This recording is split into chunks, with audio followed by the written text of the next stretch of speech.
Hello दोस्तों, मैं Prince Verma आपका अपने इस यूट्यूब चैनल एपीजीएस पॉइंट पे स्वागत करता हूं। जैसा कि हमने आपको पिछली क्लास में वर्ब की डेफिनेशन और वर्ब के कुछ टाइप्स के बारे में बताया था, उसी क्रम में हम आगे बढ़ते हैं और आगे अपने पोर्शन को स्टार्ट करते हैं। चलिए, हमारा जो नया टॉपिक आज का होगा वो identification of transitive verb and intransitive verb से स्टार्ट होगा। चलिए हम स्टार्ट करते हैं। Identification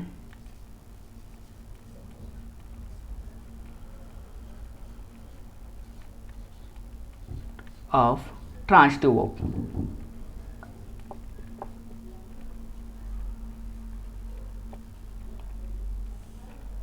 identification of transitive verb. अगर मुझे ट्रांजिटिव वर्ब का आइडेंटिफिकेशन करना है तो सबसे पहले मुझे क्या करना होगा, कोई भी एग्जांपल होगा या सेंटेंस होगा, उस सेंटेंस में मुझे व्हाट और वोम का क्वेश्चन पूछना है। अगर व्हाट और वोम का क्वेश्चन पूछेंगे और अगर उसका उत्तर मुझे मिल रहा है, उसका रिप्लाई मुझे मिल रहा है, तो वो जो वर्ब होगी वो ट्रांजिटिव वर्ब होगी। आइए हम एग्जाम्पल के थ्रू उसको समझाते हैं। एग्जाम्पल क्या है? Ravi knows Sohan.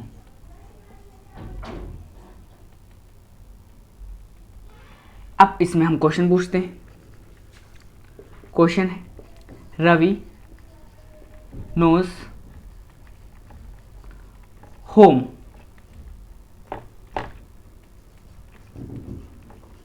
Ravi knows home. अब यहां पर होम का मुझे रिप्लाई मिल रहा है और रिप्लाई क्या है? सोहन। होम का रिप्लाई मिल रहा है, होम का रिप्लाई सोहन है, इसलिए यहां पर ये जो वर्ब होगी वो ट्रांजिटिव वर्ब का कार्य कर रही है। लेकिन इसके अतिरिक्त अब हम व्हाट का एग्जांपल आपको दिखा देते हैं। आइए, Ravi played cricket yesterday. Ravi ने कल क्रिकेट खेला था। अब यहां पर क्वेश्चन हम पूछते हैं, रवि प्लेड व्हाट। अब जब हम व्हाट यहां पर पूछ रहे हैं व्हाट का, तो व्हाट का रिप्लाई यहां पर मिल रहा है क्रिकेट। तो यहां पर व्हाट का रिप्लाई क्रिकेट मिलने के कारण जो ये प्लेड वर्ब होगी वो ट्रांजिटिव वर्ब होगी। Transitive verb. इस क्रम में अगर मुझे ट्रांजिटिव वर्ब अगर पहचानना हो तो उसका सिंपल तरीका यह है कि हम उस सेंटेंस में व्हाट और वोम का क्वेश्चन रख दें। जैसे व्हाट और वोम का क्वेश्चन रखेंगे और उसका अगर मुझे रिप्लाई मिल रहा है तो वो जो वर्ब होगी उस सेंटेंस में यूज्ड होगी, वो जो वर्ब होगी वो ट्रांजिटिव वर्ब होगी। इसी क्रम में अब हम आइडेंटिफिकेशन पढ़ते हैं इनट्रांजिटिव वर्ब का। इसके पश्चात हम आपको ट्रांजिटिव वर्ब और इनट्रांजिटिव वर्ब के मिक्स्ड एग्जाम्पल के बारे में बताएंगे। तब तक आप इसको नोट कर लीजिए। इसको नोट करने के पश्चात हम आगे चलते हैं आइडेंटिफिकेशन ऑफ इंट्रांजिटिव वर्ब।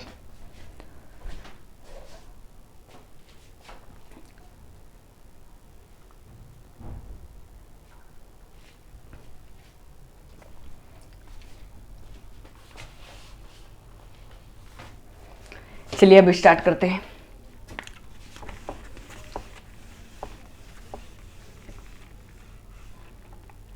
अब आइडेंटिफिकेशन ऑफ इंट्रांजिटिव वर्ब।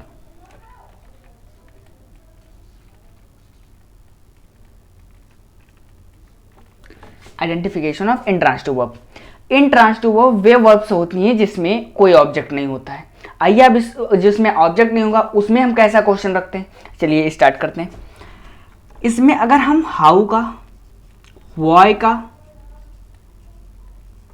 और वेयर का या इसमें कोई भी मतलब किसी भी सेंटेंस मतलब किसी भी क्वेश्चन का रिप्लाई ना मिले तो वो इनट्रांजिटिव वर्ब होगी। आइए हम एग्जांपल के थ्रू आपको दिखाते हैं। Example, he goes to school.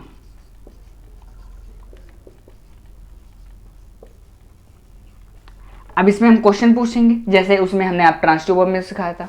उसी क्रम में ही गोज वेयर। यहां पर ही गोज हाउ का तो मिल नहीं रहा मुझे क्वेश्चन आंसर, तो यहां पर वेयर का मिला और वेयर का रिप्लाई क्या है? स्कूल।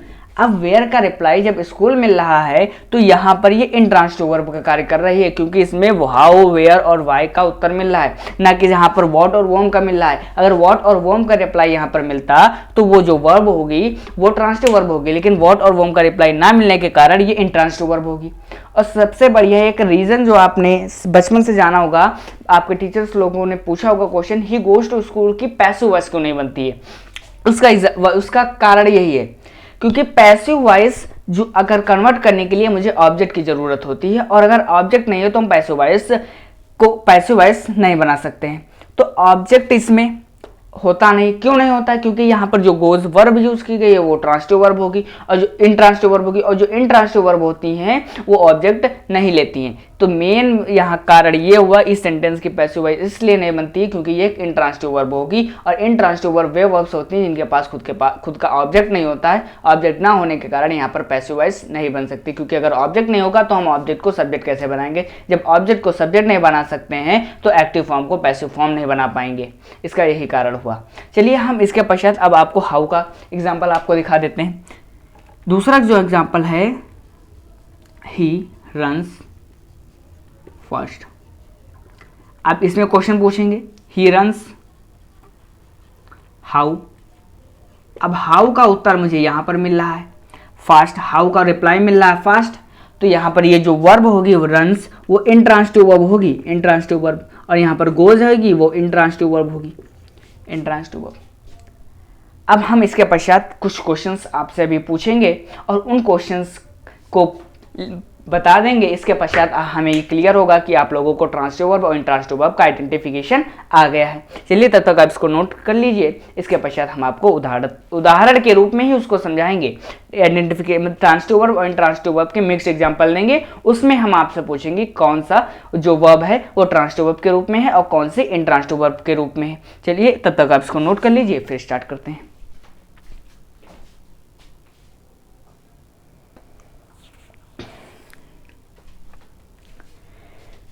चलिए हम स्टार्ट करते हैं।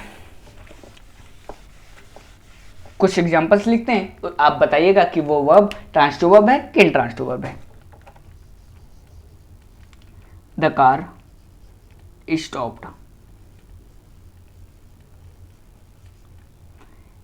पहली। दूसरा सेंटेंस है, ही स्टॉप्ड द कार। तीसरा है, ही स्टॉप्ड। और जो चौथा सेंटेंस है, ही रन्स फास्ट। पांचवा है, he runs a grocery shop.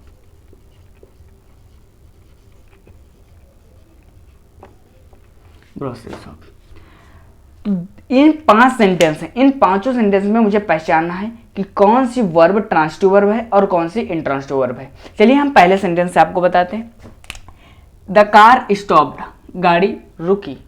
इसमें ना तो ऑब्जेक्ट दिख रहा है आपको, ना तो व्हाट का रिप्लाई मिल रहा है, ना तो होम का रिप्लाई मिल रहा है। जब ये तीनों चीजें नहीं हैं तो इसका मतलब ये साफ साफ है ये इंट्रांसिटिव वर्ब है। तो ये इंट्रांसिटिव वर्ब है, इंट्रांसिटिव वर्ब। अब ही स्टॉप्ड द कार, अब यहां पर जो स्टॉप्ड है, ही स्टॉप्ड व्हाट का रिप्लाई मिल रहा है ना, द कार, तो यहां पर ये जो स्टॉप्ड होगा वो ट्रांसिटिव वर्ब होगी। तो यहां पर ये जो स्टॉप्ड है वो ट्रांसिटिव वर्ब होगी। ही स्टॉप्ड, इसमें भी सिमिलर है, जैसे द कार स्टॉप्ड वैसे ही स्टॉप्ड है, वो रुका। अब यहाँ पर वो रुका का इसके पश्चात व्हाट और होम का रिप्लाई नहीं मिलने के कारण ना तो यहाँ पर ऑब्जेक्ट है, इसलिए यहाँ पर ये भी क्या है, वो इंट्रांसिटिव वर्ब है। ही रन्स फास्ट, यहाँ पर हाउ का उत्तर मिला, और हाउ को हमने किस में बताया था आपको, इंट्रांसिटिव वर्ब में। जब इंट्रांसिटिव वर्ब में हाउ का उत्तर मिल रहा है तो यहाँ पर हाउ का मिल रहा है, तो ये इंट्रांसिटिव वर्ब होगी। He runs A grocery shop, और ये ग्रोसरी शॉप की बात कर लेते हैं तो ये क्या है, इंट्रांसिटिव वर्ब हो गई। अब he runs A grocery shop, अब ग्रोसरी शॉप जो होता है यहाँ पर व्हाट का रिप्लाई मिला, ही रन्स व्हाट, वो क्या चलाता है, ए ग्रोसरी शॉप। व्हाट का रिप्लाई मिलने के कारण ये यहाँ पर ट्रांसिटिव वर्ब हो गई, ट्रांसिटिव वर्ब हो गई। अब ये इस चीज को आप नोट कर लीजिए, पांचों एग्जाम्पल नोट कर लीजिए, आगे आपको काम आएंगे। इसके पश्चात हम आपको टाइप्स ऑफ ट्रांसिटिव वर्ब के कुछ टाइप्स के बारे में बताएंगे, जैसे कि आपने नहीं पढ़ा होगा मोनो ट्रांसिटिव वर्ब क्या होती हैं, डाई ट्रांसिटिव वर्ब क्या होती हैं और कॉम्प्लेक्स ट्रांसिटिव वर्ब क्या होती हैं। चलिए आप इसको नोट करिए।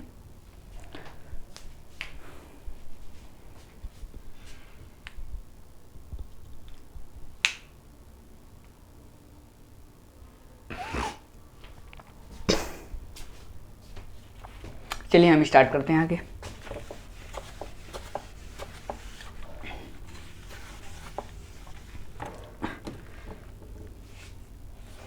Types of transitive verb.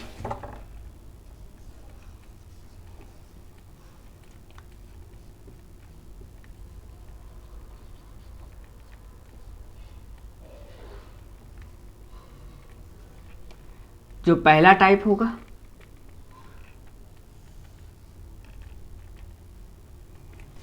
Mono transitive verb,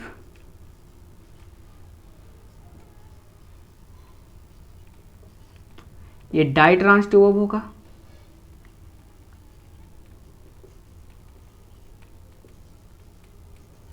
और तीसरा होगा कॉम्प्लेक्स।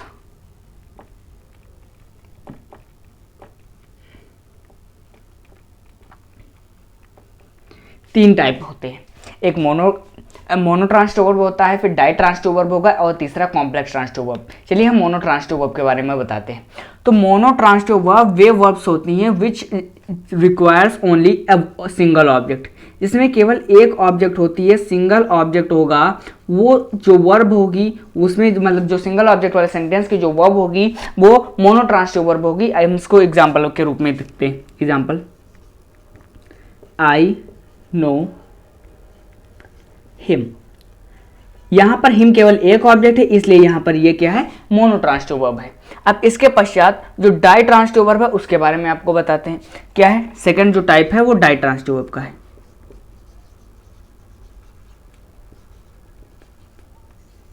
डाई ट्रांसिटिव वर्ब है। और डाई ट्रांसिटिव वर्ब क्या होती है, जिसमें दो ऑब्जेक्ट होते हैं, दो ऑब्जेक्ट्स होते हैं। जो दो ऑब्जेक्ट जिस सेंटेंस में होते हैं उन्हें हम डाई ट्रांसिटिव वर्ब कहते हैं। अब डाई ट्रांसिटिव वर्ब का एग्जांपल आपको हम बताते हैं। जो एग्जांपल होगा डाई ट्रांसिटिव वर्ब का वो क्या है, Rohit teaches English to me. ये तो यहां पर एक ऑब्जेक्ट ये हो गया और एक ऑब्जेक्ट ये हो गया। इससे पहले हमने आपको पहली क्लास में बताया था कि जिस भी सेंटेंस में दो ऑब्जेक्ट होते हैं उसमें एक ऑब्जेक्ट जो होगा वो डायरेक्ट ऑब्जेक्ट होगा और जो दूसरा ऑब्जेक्ट होगा वो इनडायरेक्ट ऑब्जेक्ट होगा। और उसका आइडेंटिफिकेशन भी हमने बताया था आपको। आइडेंटिफिकेशन हमने क्या बताया था, ये बताया था कि जो ऑब्जेक्ट वर्ब से डायरेक्टली अटैच होगा उसे हम डायरेक्ट ऑब्जेक्ट कहेंगे और जो वर्ब से इनडायरेक्टली अटैच होगा उसे हम इनडायरेक्ट ऑब्जेक्ट कहेंगे।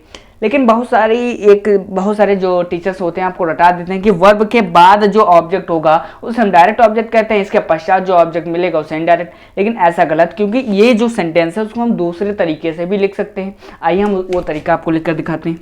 एग्जाम्पल क्या है, रोहित टीचर्स मी इंग्लिश। अब यहां पर आप कहेंगे ये डायरेक्ट ऑब्जेक्ट है, लेकिन गलत। डायरेक्ट ऑब्जेक्ट ये ना होकर ये डायरेक्ट ऑब्जेक्ट होगा, ये डायरेक्ट ऑब्जेक्ट होगा और ये क्या होगा, वो इनडायरेक्ट ऑब्जेक्ट होगा।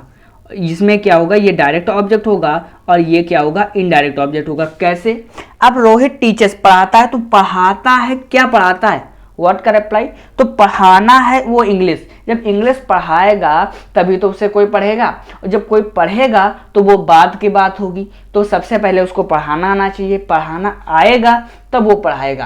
तो यहाँ पर वर्ब से डायरेक्टली अटैच होने के कारण इंग्लिश जो होगा वो डायरेक्ट ऑब्जेक्ट है और इनडायरेक्टली अटैच होने के कारण मी जो है वो इनडायरेक्ट ऑब्जेक्ट है। ये चीज़ का आइडेंटिफिकेशन हमने आपको अपनी पिछली क्लास में बताया था, उस चीज़ को याद रखिएगा।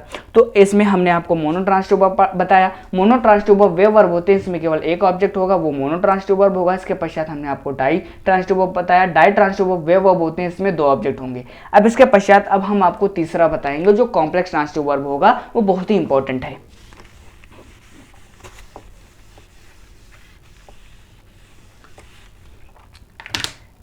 तीसरा है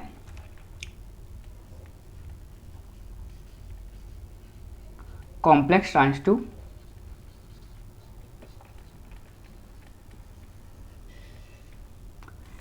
कॉम्प्लेक्स ट्रांजिटिव वर्ब। तो कॉम्प्लेक्स ट्रांजिटिव वर्ब में क्या होता है, ऐसी वर्ब, इसके पहले हम फॉर्मेट लिखा देते हैं।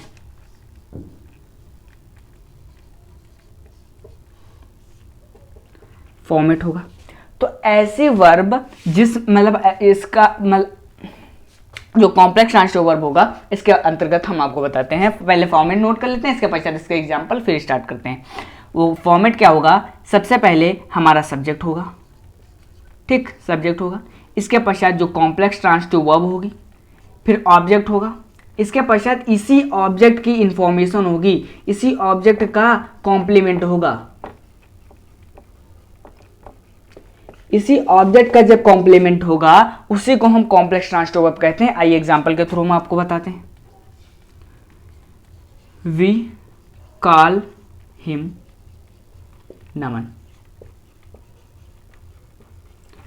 We call him Naman.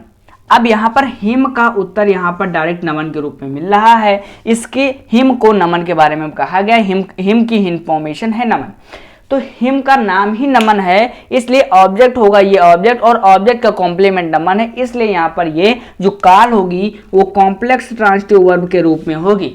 अब इसी को हम दूसरे तरीके से भी सेंटेंस को लिख सकते हैं, लेकिन कुछ सेंटेंस ही होते हैं जो दूसरे तरीके से भी लिखे जा सकते हैं, जिसमें ये जो कॉम्प्लेक्स ट्रांजिटिव वर्ब होगी वो डाई ट्रांजिटिव वर्ब के रूप में कार्य करेगी। लेकिन कुछ ऐसी वर्ब्स होती हैं, कुछ ऐसे सेंटेंस होते हैं जिन्हें हम केवल कॉम्प्लेक्स ट्रांजिटिव वर्ब के रूप में ही लिख सकते हैं, उन्हें हम डाई ट्रांजिटिव वर्ब के रूप में नहीं लिख सकते हैं। आइए हम एग्जाम्पल के रूप में आपको समझाते हैं। तो पहला एग्जाम्पल क्या होगा, ही फाउंड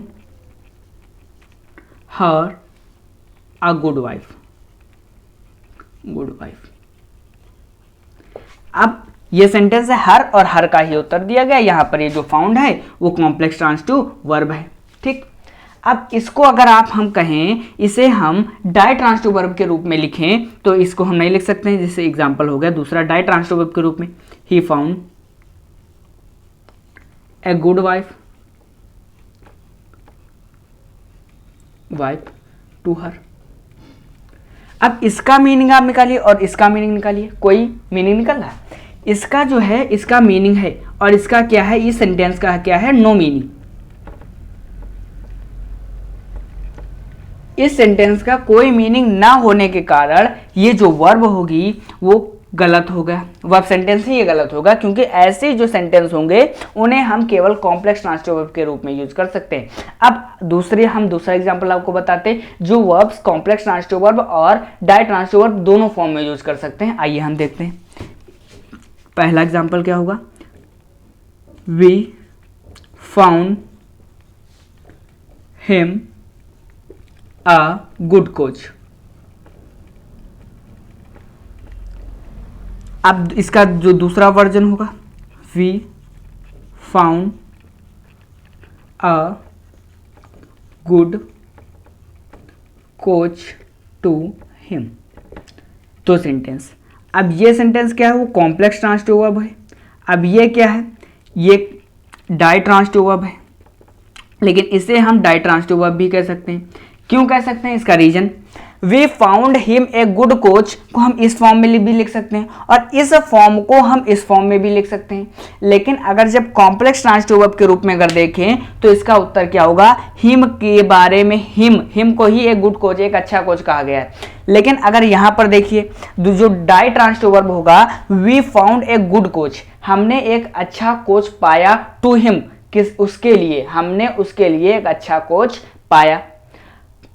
और इसमें क्या है, we found him a good coach, हमने उसे एक अच्छा कोच पाया, और इसमें क्या है, हमने उसके लिए एक अच्छा कोच पाया। तो दोनों में डिफरेंस है। अगर हम कॉम्प्लेक्स ट्रांजिटिव वर्ब में बात करेंगे तो हिम के बारे में ही इंफॉर्मेशन होगी, और जो डाई ट्रांजिटिव वर्ब होगी तो उसमें दूसरे ऑब्जेक्ट के बारे में बात होगी। तो ये टाइप होगा, ये कॉम्प्लेक्स ट्रांजिटिव वर्ब का है, इसे आप नोट कर लीजिए। कॉम्प्लेक्स ट्रांजिटिव वर्ब यहाँ से समाप्त हुआ। इसी क्रम में यहाँ पर टाइप्स ऑफ ट्रांजिटिव वर्ब खत्म हुआ, तो ट्रांजिटिव वर्ब का पूरा पोर्शन यहीं पर समाप्त होता हुआ। अब इसके पश्चात हम आपको रिफ्लेक्सिव वर्ब पढ़ाएंगे। रिफ्लेक्सिव वर्ब के पश्चात फिर डेलिस्कल वर्ब स्टार्ट करते हैं। चलिए इसको आप जल्दी से नोट कर लीजिए।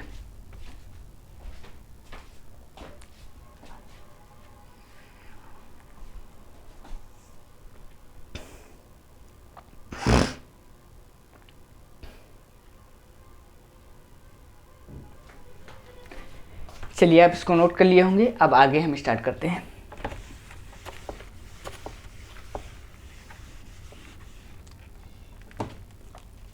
Reflexive verb.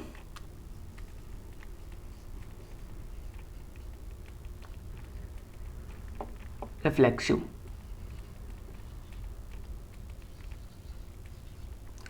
आइए हम आपको रिफ्लेक्सिव वर्ब के बारे में बताते हैं। रिफ्लेक्सिव वर्ब्स वे वर्ब्स होती हैं जो अपने बाद रिफ्लेक्सिव प्रोनाउन यूज करती हैं, उन्हें हम रिफ्लेक्सिव वर्ब कहते हैं। तो इसकी एकदम सिंपल फॉर्मेशन क्या होगी? Those verbs which requires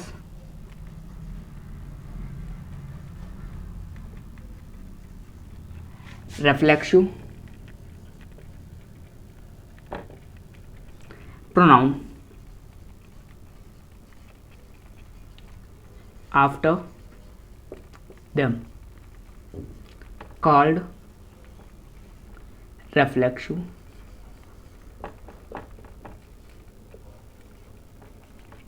reflexive verb. तो रिफ्लेक्सिव वर्ब वे वर्ब होती हैं जो अपने बाद रिफ्लेक्सिव प्रोनाउन लेती हैं, उन्हें हम रिफ्लेक्सिव वर्ब कहते हैं। आइए हम कुछ वर्ब्स के बारे में बताते हैं। पहली वर्ब क्या हो गई? सॉ हो गई, इंजॉयड हो गई, सॉ हो गई, इंजॉयड हो गई, और एक वर्ब और होती है, क्या होती है? शॉ हो गई, इंजॉयड हो गई। चलिए एटीसी हो गया, और वर्ब हमें भी याद आएगी तो हम आपको बताएंगे। चलिए example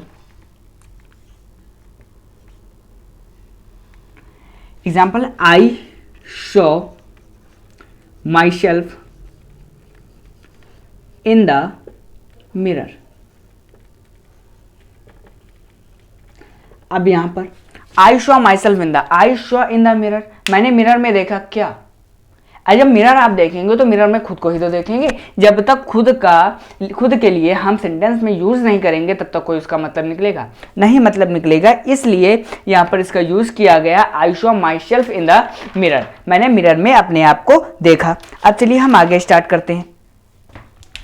I saw myself in the mirror. इसके पश्चात दूसरा एग्जाम्पल है, I enjoyed myself at the party।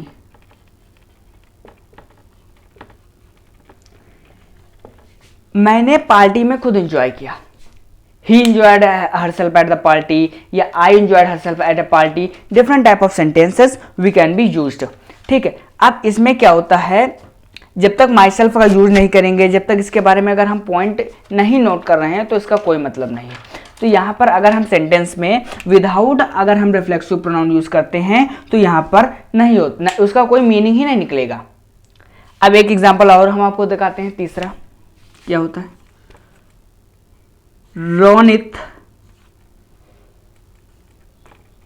Rohit introduce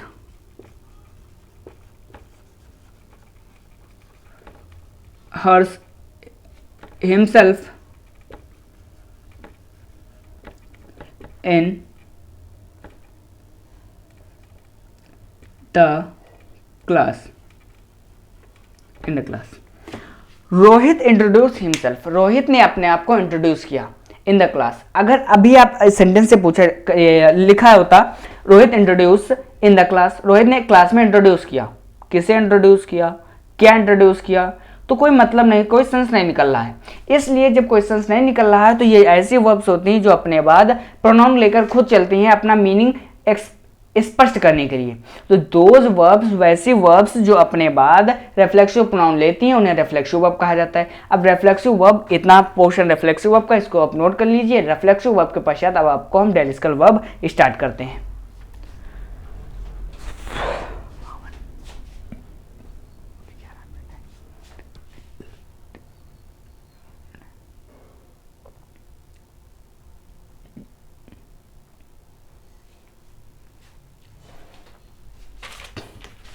चलिए अब हम अपना अगला टॉपिक डेलिस्कल वर्ब स्टार्ट करते हैं।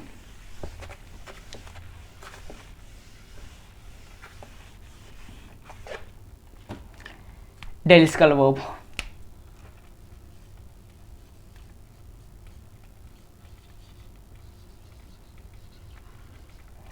डेलिस्कल वर्ब्स ये बहुत इंपॉर्टेंट टॉपिक है।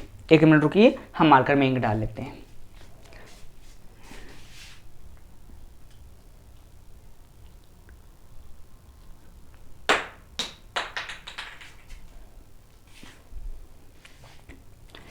चलिए हम स्टार्ट करते हैं। डेलिस्कल वर्ब।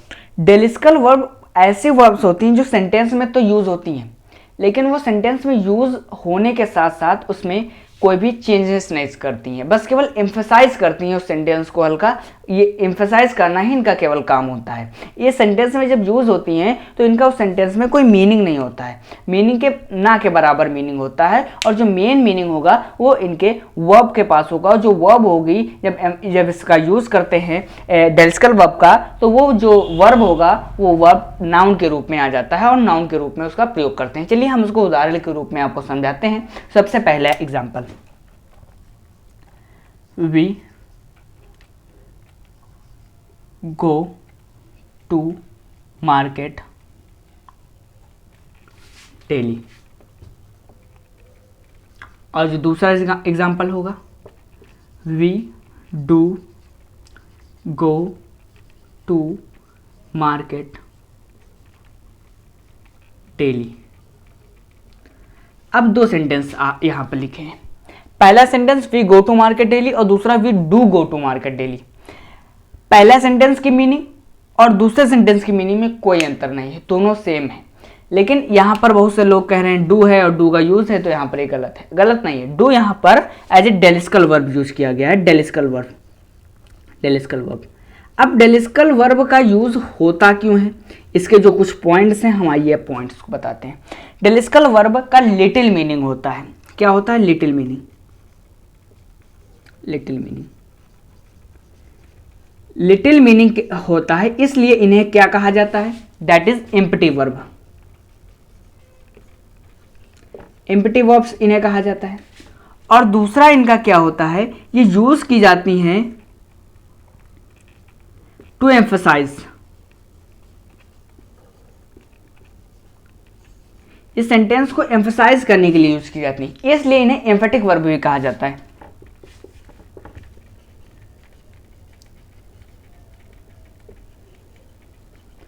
एम्फसाइज करने के लिए यूज होती हैं, इसीलिए इन्हें हम एम्फेटिक वर्ब कहते हैं। अब इसका जो तीसरा पॉइंट होगा, ये क्या होगा? It converts verb into a noun. Verb को नाउन में कन्वर्ट करते हैं and take a preposition before a noun. And took a preposition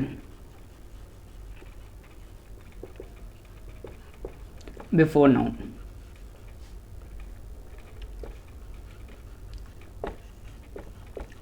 noun से पहले ये एक प्रीपोजिशन लेती है। चलिए हम इसको एग्जाम्पल के रूप में आपको दिखाएंगे।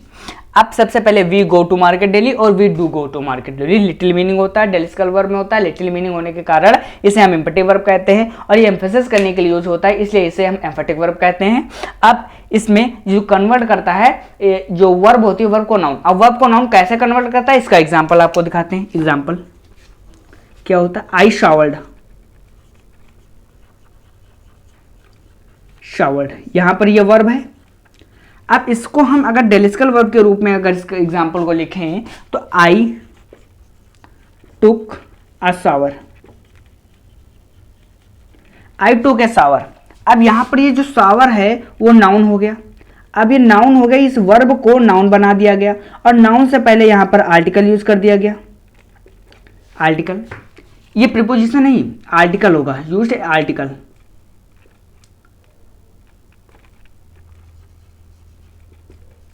प्रीपोजिशन वो गलती से लिख गया था। टुक ए आर्टिकल बिफोर नाउन, तो यहां पर आई टुक ए शावर। अब इस सेंटेंस में टुक का कोई मीनिंग निकल रहा है?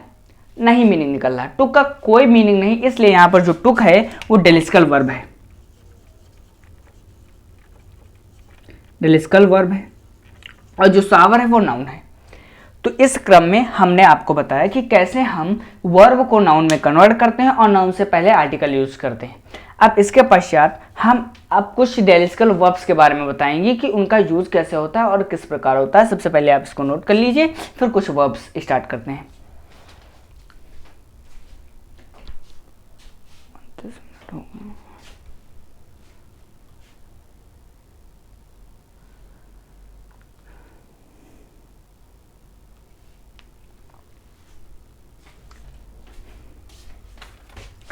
चलिए हम स्टार्ट करते हैं डेलिस्कल वर्ब के कुछ वर्ब्स।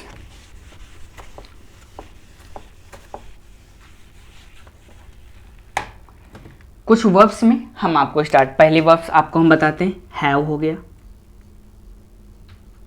जैसे कि हैव को हम जनरल में देखते हैं, हैव ए टॉक हो गया, हैव ए फन हो गया, हैव ए कन्वर्जेशन हो गया, हैव ए डिस्कशन होगा। इस क्रम में इसका हम एग्जाम्पल दिखाते हैं। एग्जाम्पल क्या होगा? I have had a long talk. Long talk हो गया। I had a long talk, जिसमें जो होगा लॉन्ग टॉक, मेन मीनिंग क्या होता है? टॉक का निकल रहा है, ना तो इसमें हैड का मीनिंग निकल रहा है। जब हैड का मीनिंग नहीं निकल रहा है, यहाँ पर जो हैड होगा फिर डेलिस्कल वर्ब के रूप में यूज है। डेलिस्कल वर्ब के रूप में डेलिस्कल वर्ब हो गया। अब दूसरा जैसे एग्जाम्पल इसमें है हैव अ फन हो गया, have a fun, have a fun, तो यहाँ पर फन हो रहा है, लेकिन यहाँ पर हैव का कोई मीनिंग निकल रहा है? नहीं निकल रहा है, इसलिए यहाँ पर ये डेलिस्कल वर्ब होगा। और दूसरी अब आपको हम दिखाते हैं, दूसरी हो गया, जो दूसरी होगी वो होगी गिव। गिव हो गया। अब गिव में क्या होता है? Give a chance, an opportunity,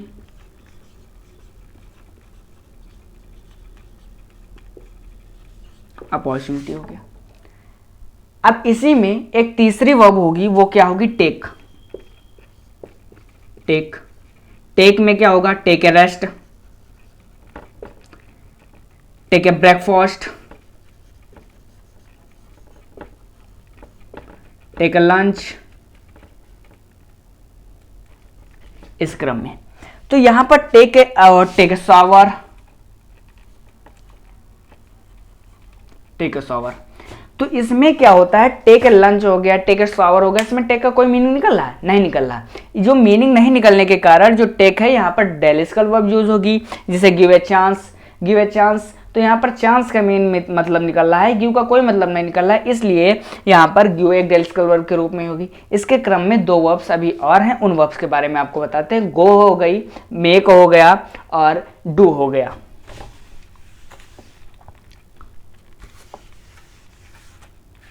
चलिए हम गो को स्टार्ट करते हैं। गो, अब गो में कैसा होगा? Example, we go swimming. Go के बाद एक फिक्स्ड पैटर्न चलता है वर्ब की आईएनजी फॉर्म का। स्विमिंग इन द मॉर्निंग,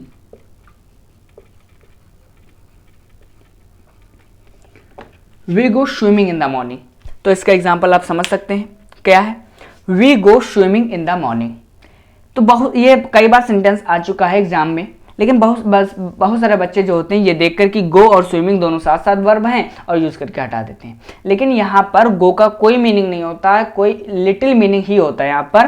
तो इसलिए यहाँ पर नो मीनिंग होने के कारण गो एक डेलिस्कल वर्ब के रूप में यूज हो गई है और इसका केवल एम्फेसिस करने के लिए सेंटेंस में प्रयोग किया गया है, और इसलिए यहाँ पर ये सेंटेंस बिल्कुल सही है। और यहाँ पर इस वर्ब के बारे में बात करते हैं तो ये वर्ब डेलिस्कल वर्ब होगी।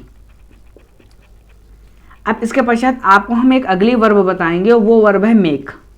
आपने बहुत ही एक फेमस क्वेश्चन सुना होगा, make a noise. Make a noise हो गया, मेक ए डिसीजन हो गया, मेक ए डिसीजन। तो यहां पर जब डिसीजन आप लेंगे तो उसमें मेक का कोई आंसर मिल रहा है? मेक का कोई मीनिंग निकल रहा है? नहीं निकल रहा है, इसलिए मेक यहाँ पर डेलिस्कल वर्ब हो गई। मेक ए नॉइज, आप नॉइज करेंगे तो मेक का कोई मीनिंग निकल रहा है? नहीं निकल रहा है। मेक का कोई मीनिंग ना निकलने के कारण ये जो है डेलिस्कल वर्ब है। चलिए अब हम आपको डेलिस्कल वर्ब को पूरा बता चुके हैं। तो डेलिस्कल वर्ब वे वर्ब होती हैं जिनका सेंटेंस में कोई मीनिंग नहीं होता, उनको केवल एम्फेसिस करने के लिए यूज किया जाता है। तो हमने आपको आज टेलिस्कल वर्ब पढ़ाया, टेलिस्कल वर्ब के पहले रिफ्लेक्सिव वर्ब पढ़ाया, रिफ्लेक्सिव वर्ब के पहले हमने ट्रांजिटिव वर्ब और इंट्रांजिटिव वर्ब का आइडेंटिफिकेशन बताया और उसके पश्चात हमने ट्रांजिटिव वर्ब के टाइप्स बताया। तो इसी क्रम में आज क्लास का समापन हो रहा है क्योंकि टाइम हो चुका है मतलब भर का। अब हम जो अगली क्लास में आपसे मिलेंगे तो कॉजेटिव वर्ब पढ़ाएंगे और कॉजेटिव वर्ब के बारे में समझाएंगे और उसको आगे कॉजेटिव वर्ब के पश्चात फिर हम आपको मूड वर्ब बताएंगे, मूड वर्ब के पश्चात मॉडल्स होगा। चलिए, थैंक यू, बेस्ट ऑफिसर्स।